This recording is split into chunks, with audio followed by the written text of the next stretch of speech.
Dean Loud Desmond on the Lou Desmond and go, wait, it's Friday night. It's not the Lou Desmond and Company show. It's the Steer the Line. No, wait, it's not the Steer the Line show anymore. It's the Hit the Pick show on Friday nights. And if you're listening on the way to Vegas, we're going to give you some great things to bet on in the sports book this weekend. Now, this show is being recorded on a Wednesday afternoon because that's when these great handicappers are available to me. Otherwise, they are booked in more demanding places on Friday night. So I got to get them when I can. And so it's a Wednesday afternoon, and we'll be introducing these cappers in just a moment. You've heard most of them on my show previously, but we've got them all in one place. Now, what this means is for 27 minutes on KMET, you're going to get some great picks for the weekend, but then we're going to go to overtime. Get it? Overtime sports. Yeah, that's it. Because we're going to do another half an hour that's only going to be over on the Hit the Pick YouTube channel. Now, I know a number of yous are already subscribed. Now, if you want Thursday night football and some early picks, maybe Friday night college, maybe Thursday night college, that you want those picks, you're going to have to go get those on the YouTube channel because we're not going to talk about them in the first 27 minutes on this show here because obviously the game will have already been played. That doesn't help you this week, but in weeks going forward, you can get our Thursday night football picks, our Friday night football picks, all of that, Friday afternoon football, anything that airs before the show. You can go ahead and get that Wednesdays when the show posts. All right. So, Hit the Pick show, joining us here, Scott the Steamroller Steen, Wes the Sniper, and Rycape, or otherwise known as Tom Macrina, joining us. All available on the Hit the Pick YouTube as well. All right, gentlemen. So we're going to break down some college football and some NFL Sunday stuff. That's what we're going to get done in this first 27 minutes. Then Scott's going to take over, recap everything, and then we will go forward from there. So, Ryan, keep the clock running and get in my ear when I need to close out. So, let's go ahead and go to the college slate first. I did not write down the order of the games that I've got broken down. So I'm first going to flip to Tom. Tom, college football, what do you got? Not much. I'm more NFL right now. But the one game I have is on Friday. Okay. All right. Let me flip it to Wes. College football Saturday. What do you got? Well, I like Auburn here, so we get SEC football. Oklahoma is in the SEC now, as you all know. Sometimes with all these new divisions and the conferences and stuff, it's a cluster, you know what, right? That's a mess. Just with, I mean, I think the Pac is restarting next year, and I don't even know who's going to be. I think the Texas State Bobcats are going to be in the Pac. Who would have thought, right? They're poaching a bunch of Mountain West teams as well. Yeah, San Diego State, I think, is going to go to the Pac. Maybe Boise State, too. But then what happens to the Mountain West? It's a mess. What happens to the Mountain West then? The Mountain West goes away. Yeah, I guess so. Anyway, or it's like 3 teams. Yeah, anyway, I digress. So Auburn and Oklahoma. So it's a very fun quarterback matchup. You get Jackson Arnold and John Mateer. The public is actually all over Oklahoma here to the tune of 70%, according to one consensus poll that I follow. So that's a little bit scary. Auburn's offense, they have playmakers, though. Jeremiah Cobb, he's a really good running back. They actually have 3 really good running backs. Ken Coleman, Eric Singleton, 2 great wide receivers, too. Also, remember, Oklahoma beat Auburn last year. They beat them 27-21, so the Tigers do have big revenge coming in here. And Oklahoma does have a very good defense. I realize that. But Jackson Arnold's played very well for Auburn. No interceptions yet this year. They've won all their games convincingly, including week 1 at Baylor. I was on them over Baylor week 1, and they won that game. I don't know if they're going to beat Oklahoma, but I think they can hang tough here. I think the public is wrong in this case. I'm going to fade the public. I'm going to take Auburn plus 6.5 over Oklahoma. Love it. All right. Tom, you like that? Yeah, I do like it. For the same reasons, I'm not going to say that Oklahoma is overrated, but I think Auburn is underrated. I think this offense is really good. So yeah, we'll see what happens. But I like the Auburn side as well. Got any disagreement? No. I was on the wrong side of that Auburn game when they opened with Baylor. I thought Baylor was going to be better than they are, or at least have been so far. So I like Auburn there. I think that is the good play. Speaking of Baylor, they are -2.5, and they are playing Arizona State. I kind of like Baylor in that -2.5. Arizona State seems to not really be anywhere close to the same team they were last year with Scadaboo. I think they're missing him a lot. And, I don't know. I've seen a little bit of Arizona State play. I haven't watched all of any of their games, but they just don't look very good, Tom. Uh, I don't know. I think they still have talent. Obviously, not as good as last season, but Now, this is when I at look Baylor, at by the way. yeah, when I look at this game, I see a high total here. We know Baylor's offense is really good. They had that shootout game in overtime against SMU. Uh, I think Arizona State's gonna score some points here too. But I think they have talent. I don't know what the problem is. They definitely don't look like the team from last season. But I still think still think Arizona State's a good team. I guess if I was going to take a side, I would lean to the Baylor side. They're at home too, so that helps. Beth, any thoughts? Well, so Arizona State, they beat the aforementioned Texas State Bobcats last week. They beat them 34-15. They did beat Mississippi State. They lost to Mississippi State. They lost 24-20. Two of their games have gone under the total. One went over. The only game that went over the total, though, was against Northern Arizona. So that's just kind of for the birds. But yeah, I don't know. I'd probably lean toward the Baylor side as well. Baylor's 2-1, and they probably need another win here. It's a tough game to call, to be honest with you, but I probably lean the Baylor side. All right, sounds like maybe then the over is the play here, Scott. Yeah, this is a Baylor offense that has been able to put up some points, but even facing Auburn, which is probably the best defense they've faced so far this season, they put up 24, they put up 48 against SMU, which that's kind of the way that works, the way SMU is able to get up and down the field. So if this is probably going to be a pass for me, but if I had to play, I would certainly lean over as well. I think we are going to see some points here, and Arizona State has shown an ability to score against bad teams, and I'm not sure Baylor is a good team at this point.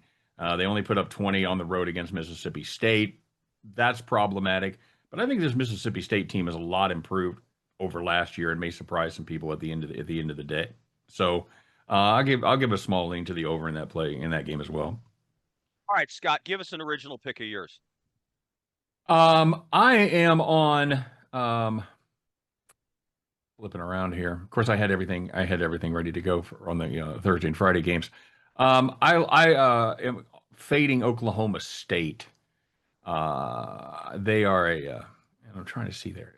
We're a big fade. They're off the worst loss in team history. History. This is an absolutely dreadful team. That was Oregon that beat them like 69-3, right? Yeah. I was actually on Oklahoma State. I thought they would step up and at least not embarrass themselves, and they did not do that. They're an 11.5 point favorite over Tulsa. That's a Friday game. Sorry, guys. I'm going to take Tulsa, and I know Tulsa sucks, but I'm not laying 11.5 with Arizona State with anybody. The other game that I like, and it is actually a Saturday game, and that is the Texas Tech game. I think this is a Texas Tech team. They're going into Utah. They're a 3-point dog. This is a Texas Tech team that spent a butt ton of money this season on getting that team right, and I think they have a real mandate to kind of show that skill level in every game. If you've seen, they've blown out everybody. They're 3-0 against the number. This is a good Utah team, but I think they're getting just a little too much love here. I'll take Texas Tech and the points. Yeah, I like it too. You know what's interesting about this game? I don't know if any of you have noticed. This game is in Utah.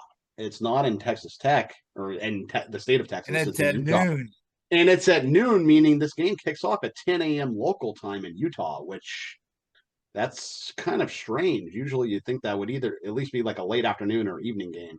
That's Right. the first thing I thought was, is that in Texas? But no, it's not. It's in Utah. I found that very strange. Yeah, Yeah, that's the going to be first thing you would think with that is that Utah is a tough place to play, but is it at 8 o'clock? Is that is that what we're dealing with? no, 8 10 o'clock, in the but morning? still. Yeah, but you- these kids are sleeping. You want them nice and tanked. Utah. Yeah, yeah. I mean, yeah, they're not out there in Utah at 8 o'clock in the morning just hammering the Bloody Marys. I don't think they are. Culturally what a I little do. different. It's culturally a little different than Philly and Vegas, guys. Just Yeah. throwing it out there. Just a bit. You mentioned the absolute beating Oregon put on Oklahoma State. They beat Montana State before that, 59-13. They went to Northwestern and they didn't look great. It looks like that team maybe doesn't travel well, or just Well, the game was at It's kind of a weird. They were up 34-0 in that game, right. and kind of took their foot off the gas there in the fourth quarter. So I don't know what we learned there about Oregon, except for the fact that maybe their second and third stringers aren't nearly as good as their first stringers, because they had that game well in hand and had it covered. Right. Here in the Pacific Northwest, we're being treated to some truly awful football teams. I mean, some of them are just historically bad. And one of them that's just terrible is Oregon State. The Beavers suck. I talked about this when I previewed the Pac-2 earlier this year before the football season started, because Dave, one of our other regular guests, assigned that piece of crap to me. And so I had to break down the Pac-2. And one of the things that I learned is Oregon State got absolutely gutted by coaches and players leaving. It's basically almost a complete rebuild. And they are terrible. So that is a 35-point spread. That is a rivalry game. Oregon is playing at home, and they are not going to step off the gas against the Beavers. If they could beat them by 100, they'd beat them by 100. And I think they will easily cover this 35. They're going to beat them by 50, 60 points. I don't know. It's a look-ahead game. They go to Penn State next week. They're in Beaver Stadium, so I don't know how concerned they really are with Oregon State. But they can beat them by 50 points without even really trying. They're that bad. Yeah. How big do you get up till you get to your second, third stringers? This is a big game here. Anyway, what are they playing? What are they playing for? What's the prize? Oh gosh, Washington State plays this weekend as well, and it's the Apple Cup. That's the Apple Cup. Yeah, we have the Iron Skillet game this weekend. TCU, SMU. I don't remember what the victory trophy thingy is for Oregon State, but it is a huge game. They're gonna stuff that Beaver like Naked Gun 1. Well, you know, and you were talking about it loud. That is a terrible, terrible Oregon State team. Lost by 19 to Cal. They lost by 9 to Fresno State, and absolutely never showed up against Texas Tech, losing that one by 31. So if you do it that way, and that was at Texas Tech, that was in Lubbock. So do you think that Oregon is 5 points better than Texas Tech? And I think everybody here would probably agree that they are. So I'm with you. I'm laying the wood. I really wish it was not 35.5. I wish we could catch 35, but we'll keep an eye out for that. But even with the extra hook there, I'm laying it. There's no way I'm backing this Beavers team. Maybe I'll wait to see a team total come out and take Oregon team total over. But I'm not laying 35.5. That's fair. That's fair. The team total would be a fun play if it's where would it have to be for you to play the team total, Tom? I don't know. 35.5. All right, I'll pull a number out. The team total for Oregon is 38. Are you on it? Yeah. Okay. All right, so play the team total. I might play it up to 40. Wes? It's going to be in the 45.5, 46 range. Yeah, it'll definitely, because if the spread's 35.5. Right. Yeah. I feel like Oregon State could score 10, 12, 17. Sure. Yeah, you split the 56, you go 28 apiece, and then you subtract half of 35.5. So you're somewhere in the neighborhood of 45, 45.5, depending on how the book set it. And they usually don't do it any favors for us. So it's probably 45.5, 46. So in Huh? that case, I'll take over 40. You can Yeah. find it. Right, yeah. Exactly. 45.5. Yeah. You know, if Rise Theory is correct that they're going to be looking to Penn State and not really care about beating the Oregon State Beavers, I might be under that. Yeah, they might pull the starters too. I know they have good second stringers, but I mean, if they are truly looking ahead to Penn State, if they get up 35-3 in the first half, which is very possible, yeah, then you're talking about they may pull the starters early in the second half, and then they could they score don't- 2 more touchdowns easily. That's fine. And Yeah, if but if defensive starters go out, the defense is going to be worse. So Oregon State could score as well. So yeah, 35.5. I can't do that spread. right I'd on. be all Okay, right I with was 45 I and a was half trying to, instead. figure if they did that, do you think if that's your theory of the game, then does it flip to under 45.5 and you go with and you go the other way on the team total? Yeah, I don't think so. No. Personally, All I think right. there's a better chance they go team total over than they cover the spread. Correct. That's what I'm saying. All right, so the play that we've decided on in that game is Oregon team total over 45.5. Yeah. Maybe I'd have to look at Okay. it. But All I right. do that before I took the spread.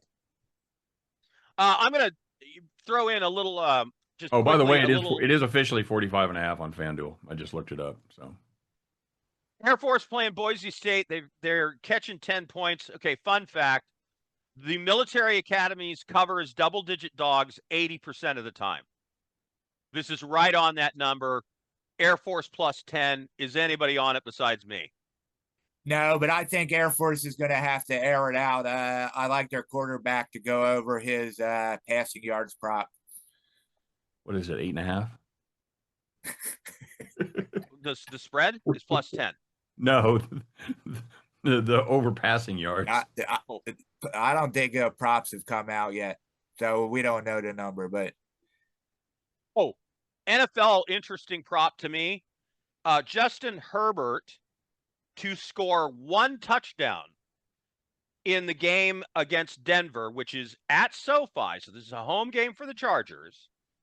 1 touchdown plus 550, 2 passing touchdowns plus 4,400, 3 plus 20,000. Now, the Denver Broncos have only allowed 1 touchdown pass, but that was to Danny Dimes.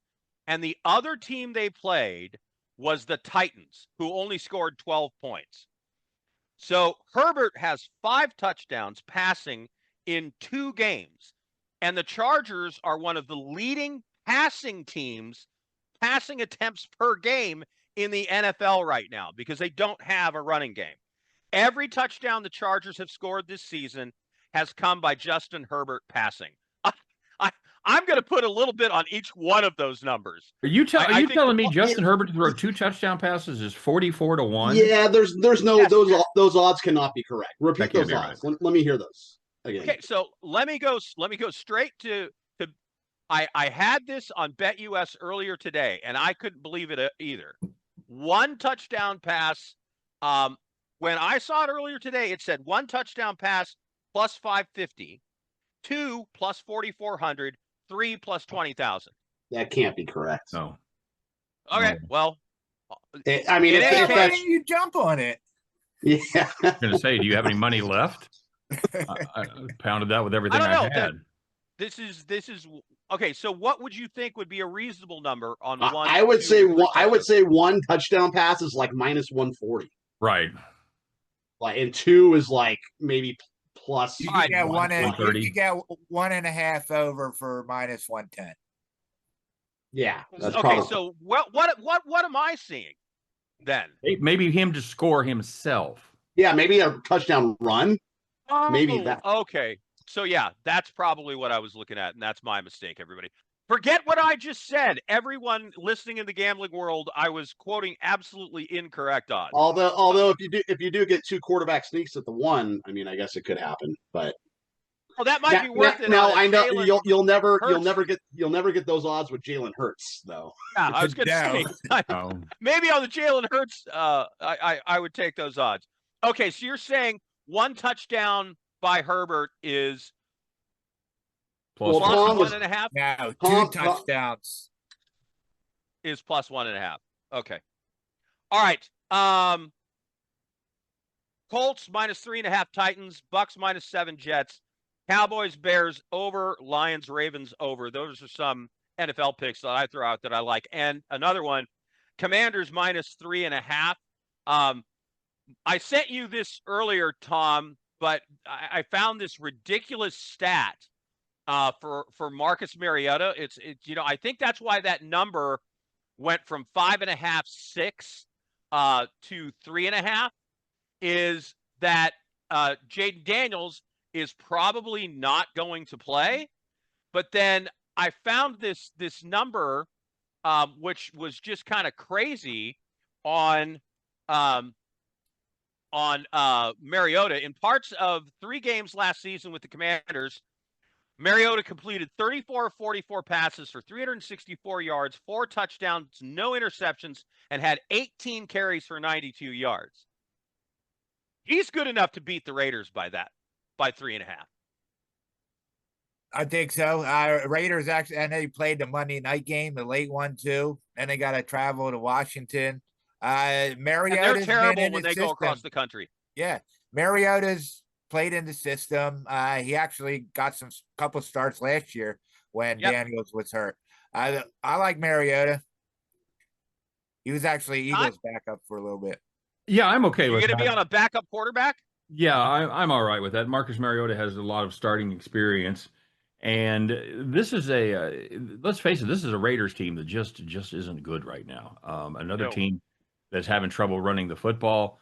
It seems like rookie running backs kind of go one of two ways. They either just hit the ground running, no pun intended, and really do a great job, or it takes them a while to acclimate and get used to the NFL speed. And you see a lot of that.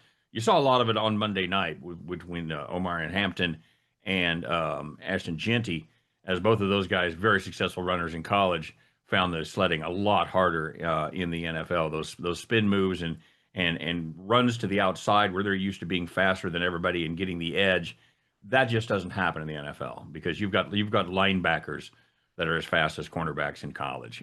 So it's I think it's a learning experience. But right now, you turn the Raiders one-dimensional, and that's a team that isn't going to win many games. I like Washington here, especially at home. I think Mariota will be able to be up to the task. Mariota played for the Raiders too, didn't he? He did. Yes. He did indeed. I got a stat. I want to throw this stat out to you guys. Yep.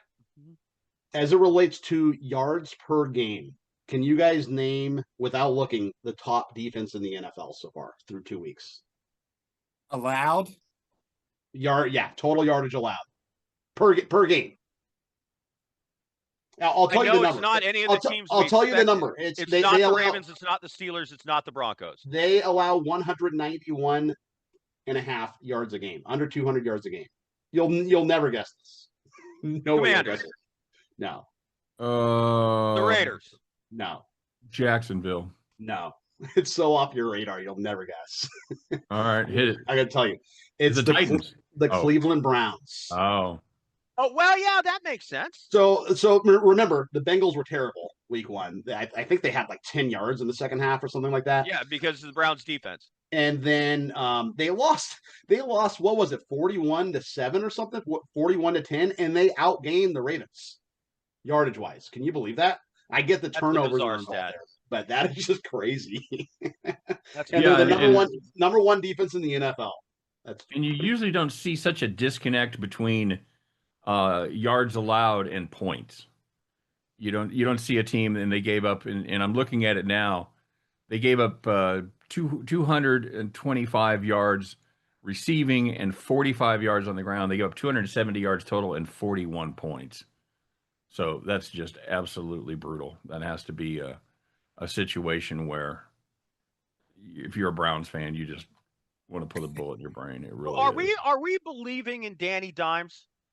Yeah, in this system, I am. I think he's decent. I think he had a bad rap in New York. I think he's not. The season they went to the playoffs, he played great. well. Yeah. I think that he's just not a New York guy, like the big city lights and stuff. That's just not him. I think you get him in a town like Indianapolis, that's more his wheelhouse.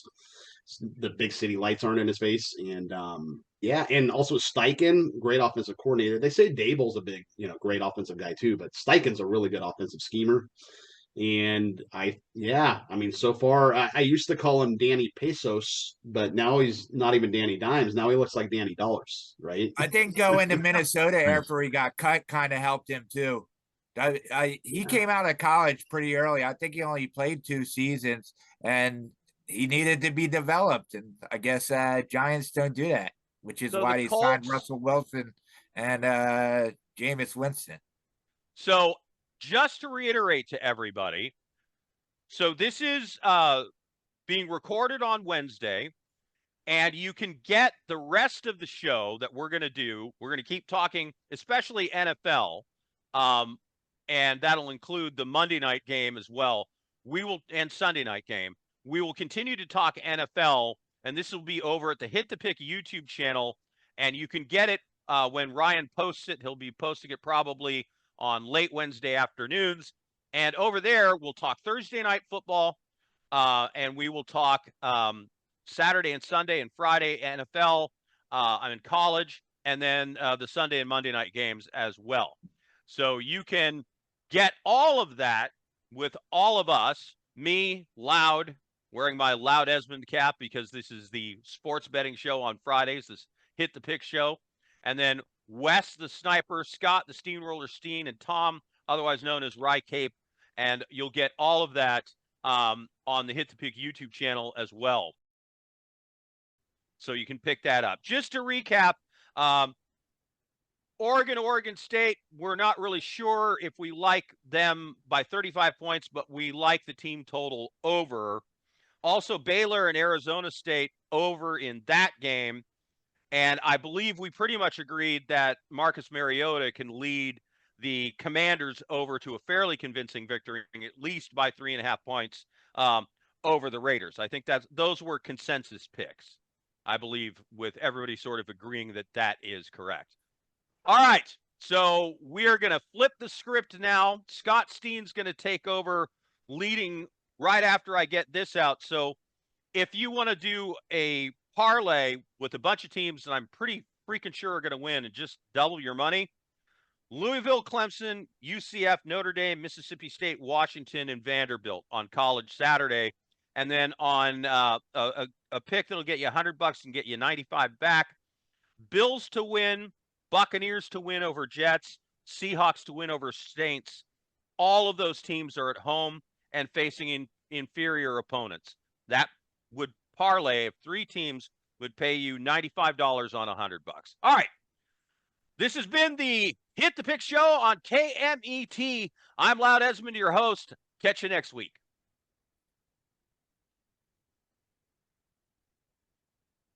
All right, Scotty, the floor is yours. All right, we're just going to fire it up here with no intro or anything. No, go ahead and just roll. What are we calling it? Overtime? What are we calling it? Anything? Yeah, this is the Hit the Pick overtime. All right, here we go. All right, everybody, welcome to the Hit the Pick overtime show. That's right, we ran out of time in regulation, so we're moving it to extra periods. But unlike the NFL overtime rules, we have longer than 10 minutes. We have as long as we want. We love freedom around here, and we have the freedom to do as many minutes on this as we want to. We're going to talk about the Saturday college action. We're going to talk about the Sunday NFL action, maybe even sneak in a Friday night game there or two. So yeah, let's get right to it. So let's start with the. I got to do it to you guys. Let's start with the college game on Thursday night. Who's got a strong read on this Rice Charlotte game? I looked at it because it's the only college game on, and Right. to have some volume. What I saw from here is that we have two teams that have trouble scoring. I like the under here. This line is actually the spread open at 5.5. It's down to 2.5. Right. Charlotte's playing at home. I guess if you would have been better off taking a +3. But yeah, I think the best bet in this game is the under 42.5. I think it's at. I got it at 44.5 today. It's actually let me see if it's still available on FanDuel, because I heard everything I was reading on it was 42.5. Now it's down to 42.5. All right, fine. I'll still take it. I don't care. This is a Rice team. This game is worth watching, or at least checking out, to watch this Rice offense, because there's nobody else that runs an offense like Rice. It's a lot of misdirection. It's a lot of pre-snap motion. It's similar to what Air Force used to run, with the kind of the veer. And it's a fun offense to watch, but they're not good. They're absolutely dreadful. But they run the ball an overwhelming amount of time. In 3 games, they've run the ball 178 times and thrown just 30 passes. And only the service academies and Mizzou, oddly enough, run the ball more often. And when it comes to passing, only 3 teams, including just one service academy, by the way, Navy, throw the ball less. So they're also a very slow team. They're 121st in seconds per play. I think the under is absolutely the play there. And as long as we're catching more than 42, and 41 is also a key number here. But if we're catching under those 2 numbers, I'm good. Give me Charlotte Rice for 42.5. Anybody else? Wes, you got to. Yeah, I got under 44.5 yesterday already. Nice. So I mean, Rice, they put up 38 against Prairie View, but that's Prairie View, right? FCS school. Mm-hmm. They played Houston, they scored 9. They played Louisiana Lafayette, they scored 14. Charlotte, they play UNC, the Tar Heels, Bill Belichick's Tar Heels, they scored 3 points. Right. They play Appalachian State, they score 11 points. So yeah, and it's worth saying that they held that North Carolina team to 20. Yeah. So the defense wasn't awful in that game. And by the way, that's a Louisiana team that Mizzou played last week and looked like it was a scrimmage. They nothing on defense. Mizzou did what they wanted. I think they ran for. I know they had 2 100-yard rushers. I think they ran for close to 400 yards on Louisiana. So it's not that Louisiana has a good defense. It's that Rice has a terrible offense. You're absolutely right. So, all right. Tommy, anything? I mean, Dave's not. Yeah, Lou, you got anything on this one? Rice Charlotte, I didn't do a detailed breakdown. Okay, fair. Yeah. All right, guys. Charlotte's the side I would go to if I was going to go with the spread. It's just you missed the number. Yeah, absolutely. Once it's below 3, hold your nose and play the home team. See what happens. I'm with you on that one. Okay, so let's talk about the NFL. Sorry to put you guys in a jackpot there to start with. Let's go to the game that everybody actually wants to watch. This is going to be the Dolphins at Buffalo. Buffalo 11.5-point favorites. Tom, we lay in the wood here, buddy. It's a lot of points for me. I'm actually going at it early, first quarter, first half. Divisional game. I understand that Buffalo is pretty much owned Miami and Buffalo, but we're not looking at a cold, not windy. December. Yeah, exactly. Right. So I kind of feel like they're going to keep it close. If they want the coach there, I think they're going to play hard for him. Yeah, there's no way I'm going to lay 13.5. I like Buffalo first quarter spread. I like a first half spread. After that, I won't mess with it anymore. Okay. Total wise, if it's a blowout, I don't know. It could be like 36-10. What do we have? 49.5. 49.5, 11.5. Yeah. Prime time under too. So yeah, I'd lean to the under, but I like Buffalo early. I have a free play. So Khalil Shakir, wide receiver for the Buffalo Bills. His receiving yards is at 41.5.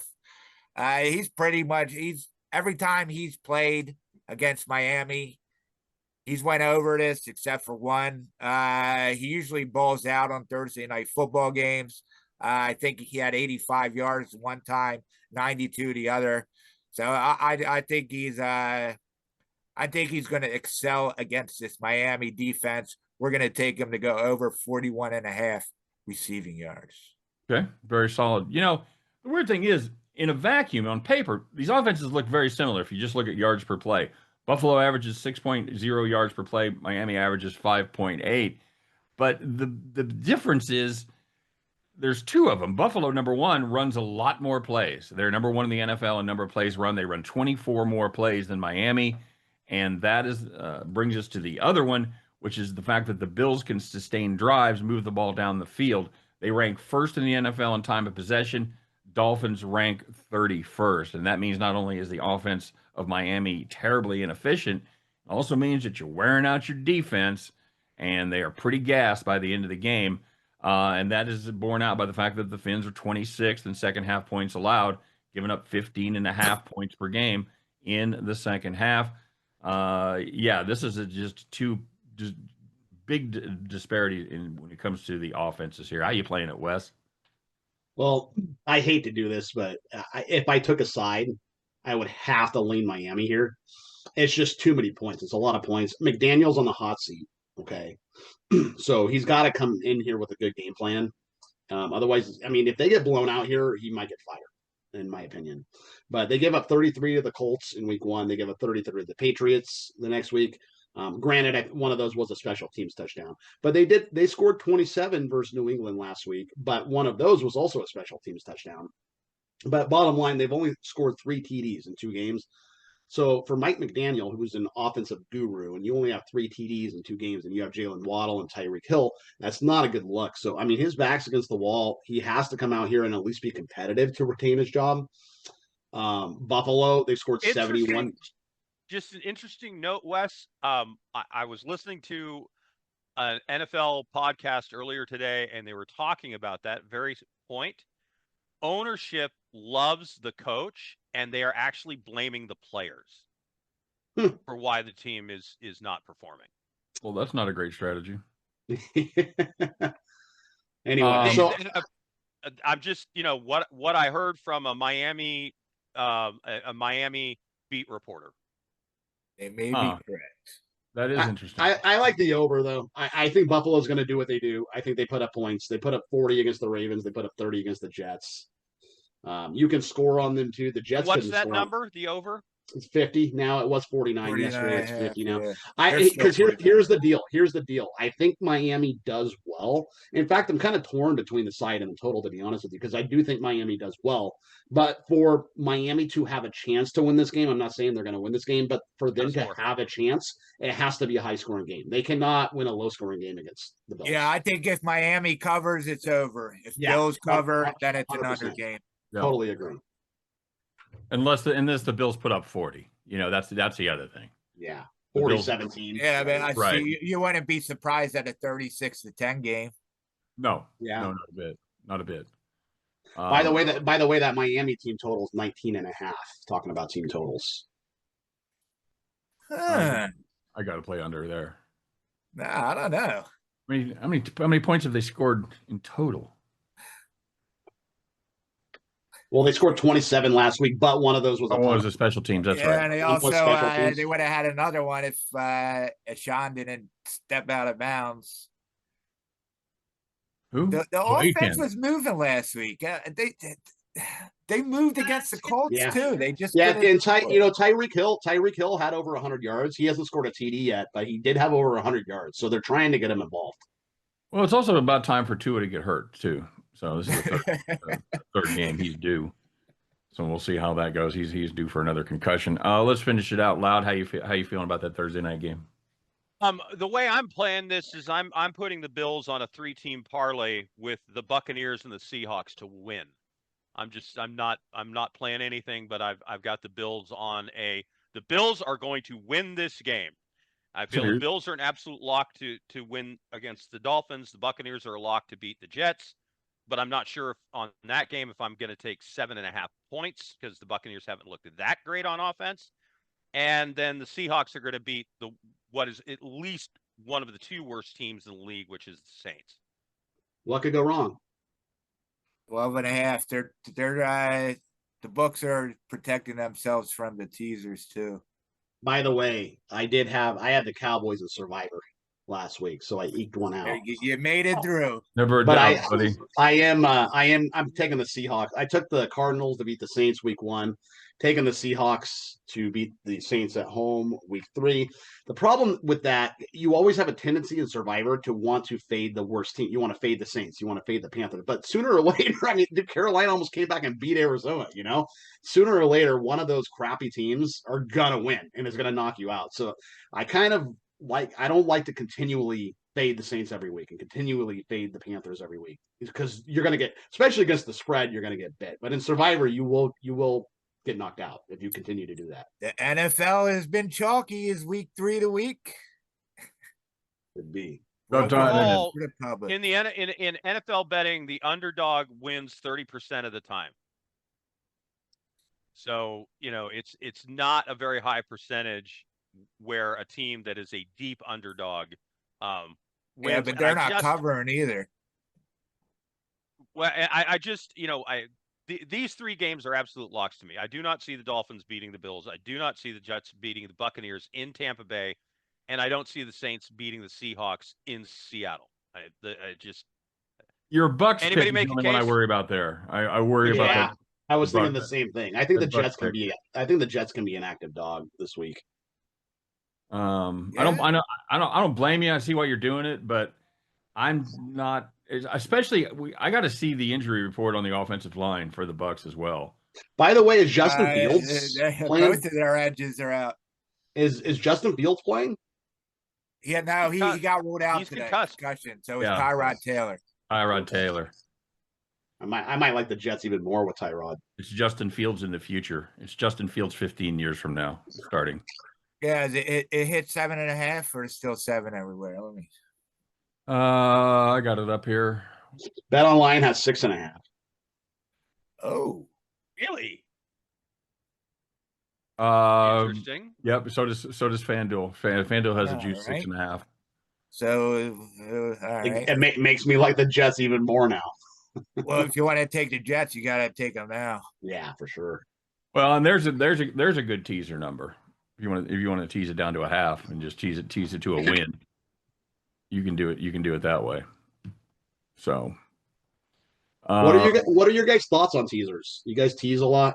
You try to do like the 5-team teasers and get like a big payout. We used to have. I used to love, and I don't do this anymore. But back in the day, kind of before I went pro, all the bookies in California, they had these monster teasers. They were 4-team. You can take them in college, but I mainly did NFL. 4 teams, you get 12.5 points against the spread. But they're like minus 135. How could you lose? I know, believe me. One of those games would be a blowout every time.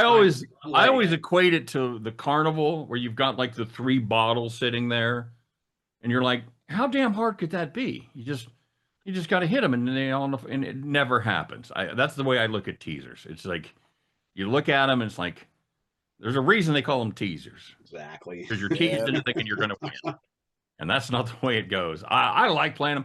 I usually give out, like when I'm doing my free video on Sunday for the NFL, about half the time I'll give out a 3-team teaser, just for fun and just to see if I can hit one. Let me ask you I definitely this, guys. am not profitable. Go ahead. What's up? There was one other team that I considered putting on this card instead of Buccaneers Jets, and that was Packers at Browns. Do you think that's a better play than the Buccaneers at the Jets if you're just trying to win 3 games? Yes. Kind of. I think the Packers might be the best team in the league. Yes. It's hard to go against that Browns defense in Cleveland, though. I don't hate the under there. I don't think I think with that the Green Bay defense has been so good this season, and the Browns offense is so bad. I think that.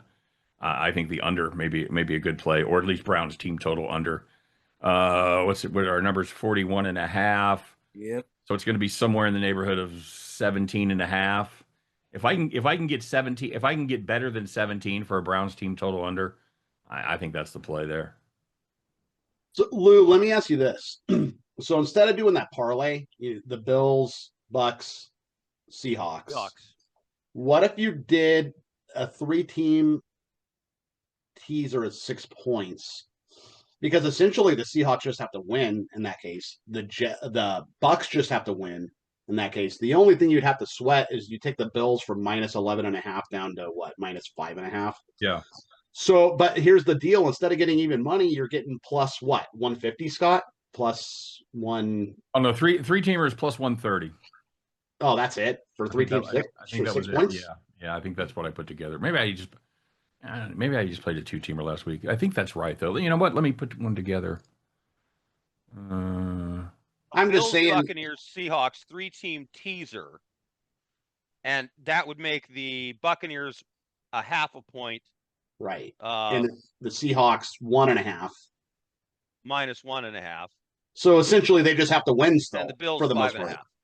Right. Yeah, so the Bills is the only thing you really have to sweat there. But you'd be getting plus money though, instead of, even money or 100 to win 90 or whatever it was. Right. What's the Packers Browns number? Spread. They're 8, I think. Yeah, They're 7.5. 7.5. So then make it a 4-teamer and get real positive money and have Packers minus 1.5, Seahawks minus 1.5, Buccaneers minus half a point, and Bills minus 5.5.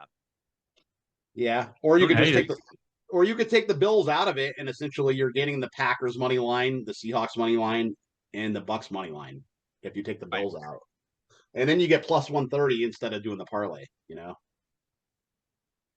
And not. This is why you listen, folks, and watch, because these guys are experts and can figure out what the angles are, and where and how you're going to get the best number. Unless you want to know what teasers pay, then we're not experts at all. But and I think that probably tells you how often we play them. Yeah, and that's the thing. And you guys are kind of seeing how the sausage is made here. We're seeing this in real time because we're just kind of going through the card, talking about some of our favorite plays. I know Wednesday, Wes may be fully capped by Wednesday, but I know Tom isn't. I'm not. I don't think Loud is either. So a lot of this stuff, you guys are kind of. These are the games I'm looking at. Yeah, is basically right. These are the games I'm looking at, I'm in real time thinking through with you guys and bouncing my ideas off, like 4 guys sitting at a bar and talking on what are we going to bet on this weekend. Right. And if any of you tell me, oh no, I wouldn't take that bet, I'm out, because if there's anybody who doesn't have confidence in it in this group, then I'm not going to have confidence in it anymore. Let me throw a couple at you guys, and I don't know if you've looked at them or not yet. I guess we'll find out. Yep. Chargers hosting the Broncos minus 2.5. Number on that is 45.5 is the total. I know we talked about it on the other show with Justin Herbert and the touchdowns. I think we finally worked that out. But is this Chargers team for real? They're 2-0 right now. They've got 2 division wins. They beat the Chiefs. Obviously, they won on Monday night against the Raiders. They start with their 3rd division game in a row. Is this Chargers team going to have almost an insurmountable 3-0 record right now with 3 division wins after week 3? Well, I find it funny because Lou was talking about Justin Herbert's passing stats. That they're the number 1 passing team. Is that what you said, Lou, in the league right now? I said they're one of the top. So they're one of the top passing teams. Right. But it's a Jim Harbaugh coached team, which is right. like, you would never think that. And I get that they're thin at the running back position. The Broncos, in theory, they shouldn't be. Yeah. They've got the hotshot rookie, and then they've got Najee Harris. Najee Harris that finally came back after his 4th of July mishap. Yeah. So theoretically, they should be a better running team, but they haven't been yet. Yeah, and they lost Slater too, and their offensive line still looks good. Yeah. Denver's defense has been a little bit I mean, they played great versus the Titans, but the Titans aren't any good offensively. But I mean, they gave up a lot of points to the Colts. I mean, that's supposed to be one of the best defenses in the league. That's all we heard all season. They got drilled last week. So Here's a fun stat. I just looked this up. Who is the best passing team in the NFL? Who has the most passing yards per game in the NFL right now? the Colts. Nope. Colts are third. Not a bad guess. Not a bad guess. Tommy? From the category of you're never going to get it, take a shot. Another one like that. Yep. The Giants. I don't know. Lions. Lions. No. What'd you say, Wes? The Giants. Giants is correct. Very good. Yeah, it's just because that one big week last week, I think. Okay. I mean, no, they probably won't be there all season. Yeah. Chargers are third. Or Chargers are fourth, rather. 270 yards per game. So that's sustainable. The Giants at 290 is not sustainable. But apparently, if you want your career revived, just go play the Dallas Cowboys. Ask Russ. yeah. That's if only the Cowboys had a pass rusher. Yeah, no kidding. I said that after week one. That would be really handy. So Tommy, so Wes, what's your pick on that game? On the game we were talking about there, the Denver Broncos Chargers. Yeah, the Broncos Charger game. 2.5. I hate 2.5. I know we all hate 2.5. Man, it's a tough game. I'd probably go Denver here, to be honest with you. So number one, it's the never figure league. The Chargers are the best team in the NFL, other than the Packers. All of a sudden, they're going to the Super Bowl. Then all of a sudden, they get humbled real quick. Bo Nix actually hasn't looked all that great either. I think he was even kind of getting into it with Sean Payton on the sideline last week. But it just kind of seems like Sorry. Yes, he was. Yeah. So it just kind of seems like it's a spot for Denver to bounce back, and maybe a letdown spot for the Chargers a little bit after being fat and happy after starting 2-0. Denver, by the way, scores 24 points per game, and the Chargers are scoring 23.5. And then when you look at the flip side on defense, NFL opponent passing touchdowns per game given up, Denver and the Chargers are 1 and 2 in the league. Well, actually 1 and 1. They've each given up exactly, if I'm reading this correctly, averaging 1/2 touchdown per game given up in the passing game. I'd probably lean Broncos. I would hope it'd go to 3. If it went to 3, I'd take Denver for sure. So if it doesn't matter. If just the way the market's reacting, everybody's on the Chargers here. For years, we always heard home field was worth 3 points. And it's not. It's about 2.7 points right now is the way they figured. But anyway, so what that line is telling you then that these two teams are equal? I don't see it. I don't see that. Loud, do you think the Chargers and the Broncos are on equal footing right now? Not right now. The Denver Broncos offense looks a little stuck in the mud, and Herbert's been fantastic. Yeah. And that is not what I was expecting to see out of the Chargers, is them chucking the ball all over the place. Right. But that's what they've decided to do, and it's working. Tom, how you feel about this one? Yeah, I'm kind of on Wes's side with Denver. I agree with you that Chargers definitely look like the better team with the eye test, but it's just a spot. Division game. Yeah, it's their third division game in a row too. It just seems like a tough spot. Okay. I don't know. I think Denver wins outright. Okay. But yeah, they haven't looked good. Well, they are coming. They are coming back home, even though the game in Brazil was technically a home game. This will be the first time they've played in SoFi this year. So, I think. Yeah, that doesn't really matter though, because they don't. No, I know. Fans. Yeah, it's going to be full of Broncos fans anyway. Fans. Yeah, it's the least home field advantage in the NFL for sure. The other one I want to talk about. FYI, to put a cap on this. Yeah, sure. Go ahead. Chargers Broncos last year. The Chargers won both games. They won 34-27 and 23-16. Okay. So Denver's got some revenge, as they say. Yep. You guys, just real quick, you guys factor revenge in the NFL? I factor it into every sport. I factor it in and none. I'm just Loud. Do you factor in revenge?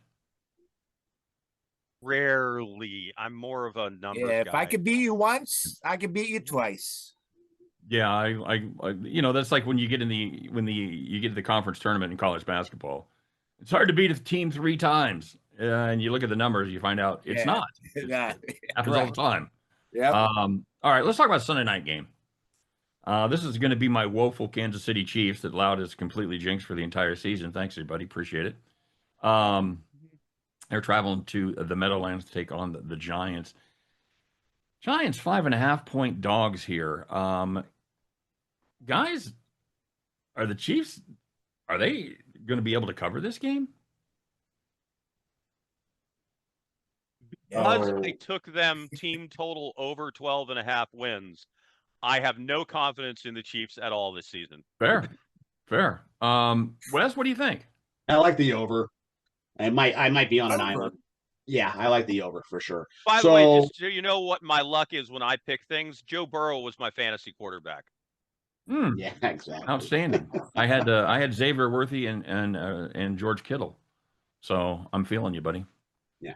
So obviously the Giants, they gave up 40 to the Cowboys, right? So you Right. can score on them. They scored 37, and I get that Cowboys defense is not good.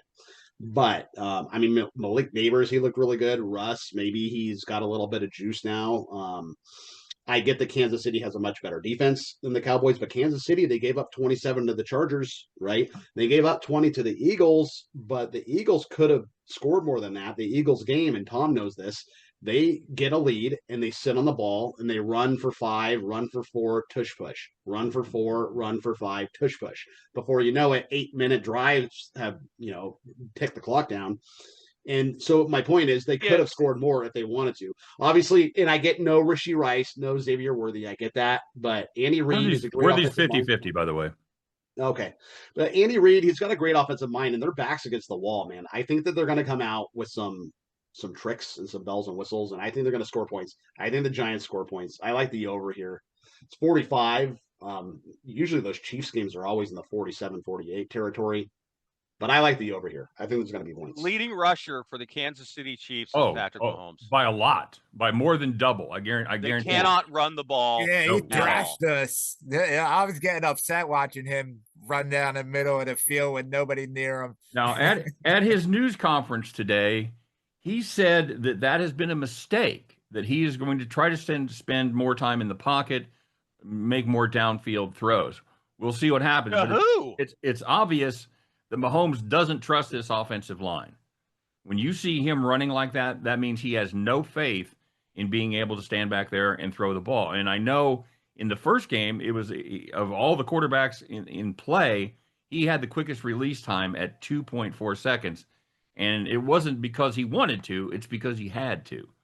I saw Dan Orlovsky breaking down the Chiefs offense earlier this morning, and he says he doesn't trust the receivers, that he doesn't even trust Kelsey, that Kelsey, they showed Kelsey has apparently lost a step because Mahomes keeps overthrowing him or over leading him.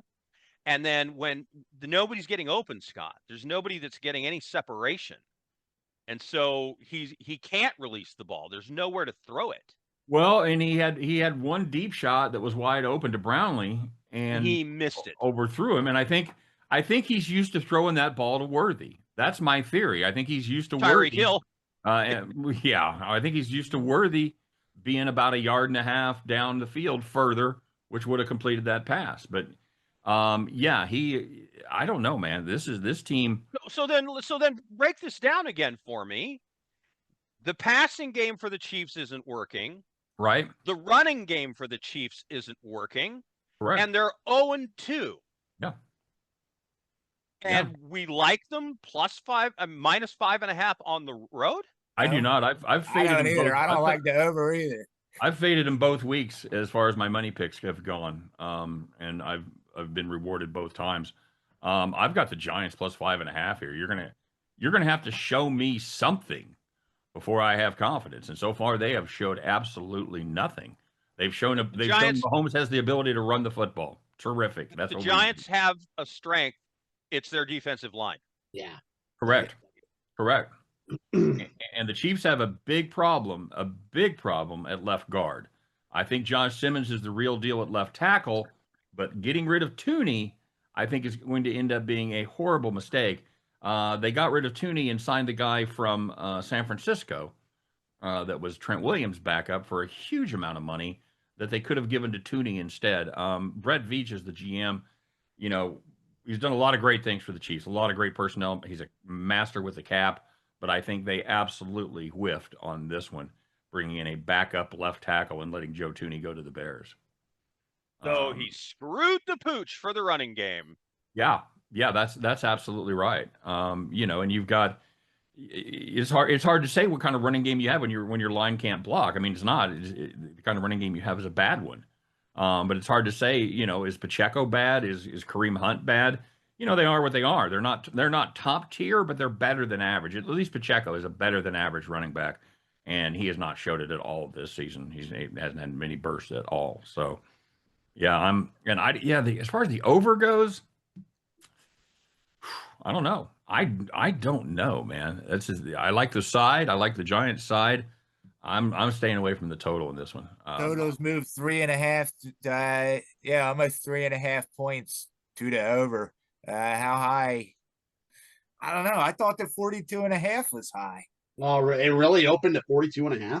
Yeah. Dang. Well, it's 45. It's 44.5 now, at least on FanDuel. All right. Well, it was hitting it. I saw 45.5 maybe this morning, yesterday. Okay. But yeah, right. So it got that high. Maybe there was buyback towards it. But yeah, I think this Giants defense is going to play better at home. Let's do one more. Anybody got any final thoughts on the Giants Chiefs? Just no, Scott. The Chiefs have 6 remaining primetime games this year. So you're going to get to see them struggle in prime time.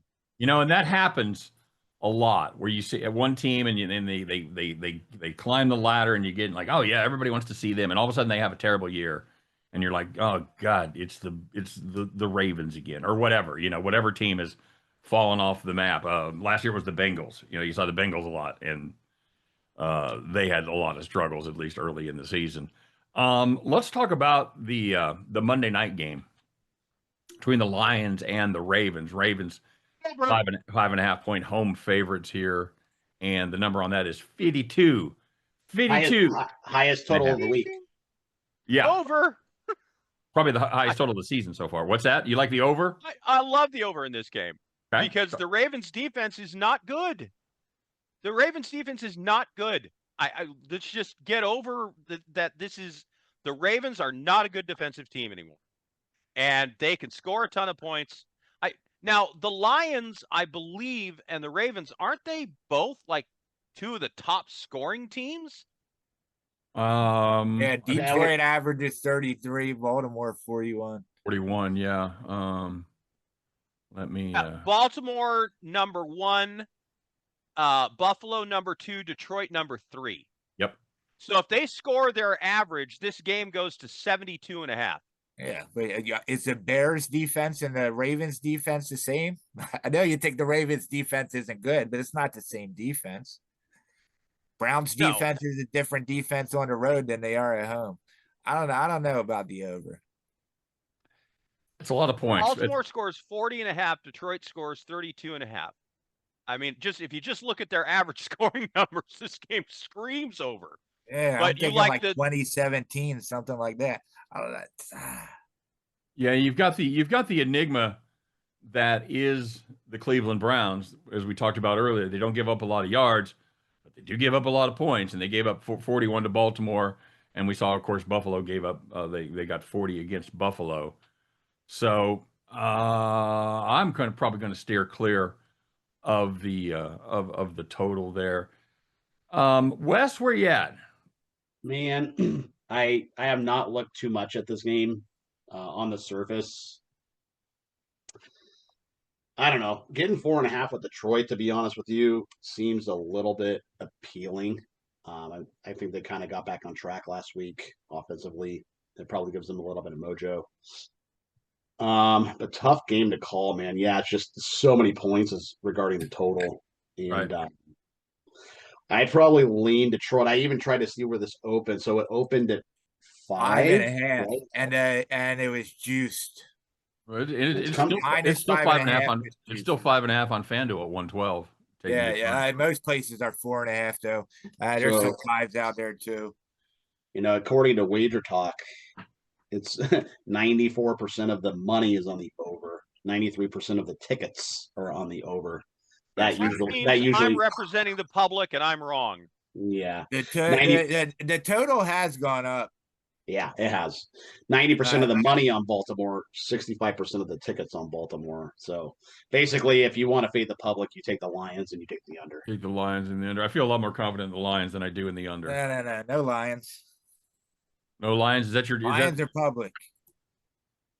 No, I thought you said Baltimore had 90%. Well, according to Wager Talk here, there's different consensus you can follow, but Wager Talk has 65% of the tickets and 90% of the money on Baltimore. Yeah. So here's how I look at it. You open up at a 5.5, juice to the favorite, expecting the number to be bought down by the Lions backers. And I think a lot of Lions backers are going to come in until game day, where all the public comes in to back on Baltimore. So I guess it depends how far this number drops, but a 5.5 to a 4, I don't know. I'm the same way. I don't know that I could touch the game at all. Maybe take one of the teams' team total over, but I think Baltimore wins at home. We know they have blowout potential, but I don't know that Detroit can get blown out. But they kind of got blown out against Green Bay. Yeah. Well, and I know you guys were talking about dome teams playing on grass, playing outside. That's you got another situation here. You've got the Lions. The one time they played outside this year, they didn't do well against the Packers.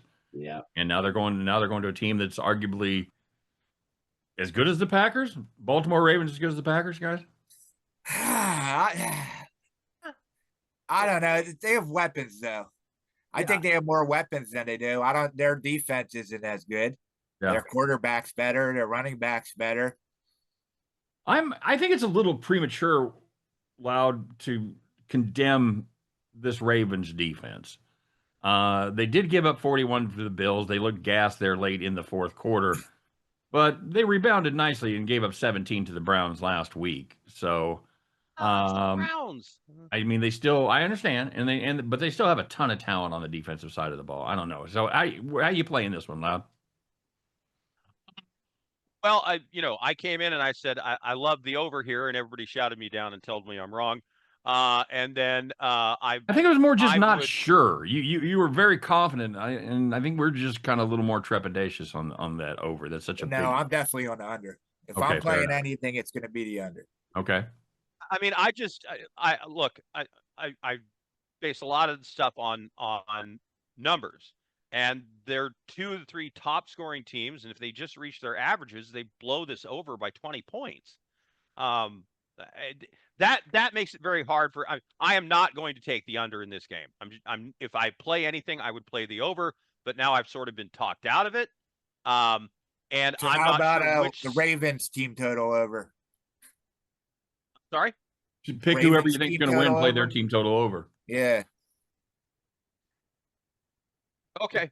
So I'm going to play the Ravens team total over. Ravens team, their team total 24. over 28 and a half. 28. Oh, the other way, yeah. All right, never mind. Yeah. Oh, nope. 28 and a hook.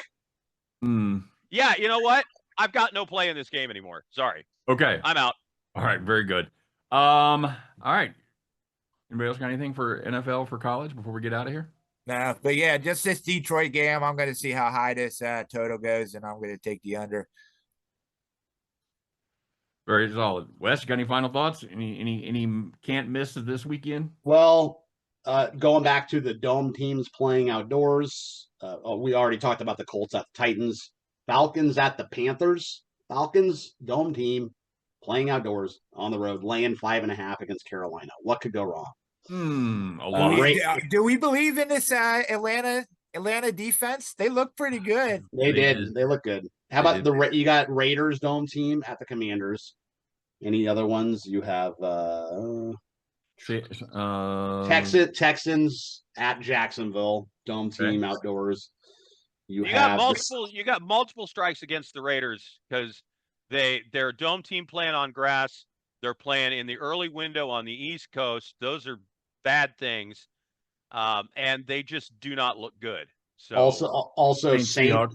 Yeah. Saints at Seahawks, and Cowboys at Bears, Cardinals at Niners, and Lions at Ravens. We got a lot of them this week. Oh, Yeah, Saints. Cowboys, Bears. Love the under in the Saints game. You can't trust Cowboys Bears over. You what? Cowboys Bears over. Might be How- all right. how I'd about rather we- do Dallas team total. I over. think the Cowboys defense is going to make Caleb Williams look really good. How about we do the teaser of all the dome teams outside and fade them? So you tease Carolina up, you tease the Commanders up, you tease all the home Nice. teams. Nice. Of course, well. The problem with that is you got to tease Jacksonville through 0 because they're 2.5-point favorites over the Texans. Yeah, Atlanta, we go through 0 too. Is that a hard and fast rule for you guys? I don't do teasers. I'll do it every once in a blue moon. If my card is small, I'll do a teaser because I don't like anything. But yeah, I don't mess with them. The price isn't right. Wes, you ever tease through 0? Not really. I like to get at least the hook on. I like to get to at least 4.5, at least 7.5. If I'm taking the points, at least 4.5, at least 7.5, or at least 10.5. That's kind of Your magic numbers. Yeah, they I don't like, for example, the Bills. I don't like taking a big favorite and taking them down to -5.5 where I'm still laying points. I'd rather be on the other side and get extra points than have to lay less points, if that makes Okay. sense. That's fair. Yeah, Well, they did that. If we were gonna keep Buffalo on the teaser card, then you would go Miami +6, which would make them plus Yeah. 19.5. 100%. Because I think Right. Miami can be active. Okay. Yeah, and for those of you that don't know, about 10 years ago, they did what they they Wonged proofed them because Stanford Wong, teasers. That's the what they mathematician that kind of wrote the book on blackjack, figured out the way to beat teasers. So now you'll see a lot of teaser numbers. You'll see a lot of 5.5s, 12.5s, things like that that you wouldn't normally have seen, a decade ago. And they Funny, certainly made teasers funny, more difficult. Funny, very smart Asian guy, and his name is Stanford. Who would have Correct. thought? Correct. Very funny. All right. So, hey, that's our first overtime show. Hope you guys enjoyed it. I know we enjoyed bringing it to you here on the Hit the Pick YouTube network. You can say that, right? Sure, why not? I don't care. It's been a lot of fun, you guys. As always, Sniper Wes, where can we find you and your picks, sir? I am at the Sniper Picks on X, and I am all over the internet. You just Google Sniper West, and you'll find me everywhere. Can't miss. Same with Tom Macrina. Tom, where can we find you on social media? Yep. At Right Cable on all social media, on the sites, Tom Macrina. Check me out. Let's catch some tickets. I like you guys. We all have names that no one else has. Nobody has I don't have Steamroller 106 or anything or Rye Cape 4. We all have unique social media handles. Finally, Loud, where can we find you? Yeah, I'm on X, Twitter, and I don't know what my own handle is. Okay. Well, there's a man that has there's a man that has a social media team right there. He Everybody. posts every day. Yeah. Oh, he puts out. Oh, Great follow. his output is amazing. It's really amazing. All right, everybody. I wish you nothing but the best this weekend. I hope everybody. And this is kind of a dry run because by the time everybody listens to this show, we've got some Sunday games happening here. Hopefully, maybe they can pick up on some of the Saturday, Sunday stuff we talked about. That teaser card, by the way, ends up being Dolphins plus 19.5, Buccaneers 0.5, Seahawks -1.5, Packers -1.5. What's that pay? 4-team teaser. What's it pay? You may know. I haven't seen that. I haven't actually entered it yet to see, but I'd be shocked if it is at least like plus 120, 130. Oh yeah, At least. I would think so. Yeah, four teams, 6 points has got to be over plus 150. I think Yeah. at least. And it won't be. I'm looking up the odds right now. The one thing we can do for our fans is pull out the Get teaser. them the card odds right. Yeah, get the teaser right here. The teaser calculator. There we go. 14 teaser, 6 points, 265, guys, plus 265. Three Yeah. All right, teamer I'm is plus betting it. 160. So I'm there you betting it, and then I'll be worried I'll have to sweat that Thursday night game because I think the Buffalo Bills could just crush Miami. We'll There see. you go. All right. Everybody have a great weekend. Make lots of money. Separate the books from their cash. That's what we are all about. Until next time, I'm going to let Tom take us out of here. Tom, hit it. Let's catch some tickets. There you go. You guys have a great day. Take care.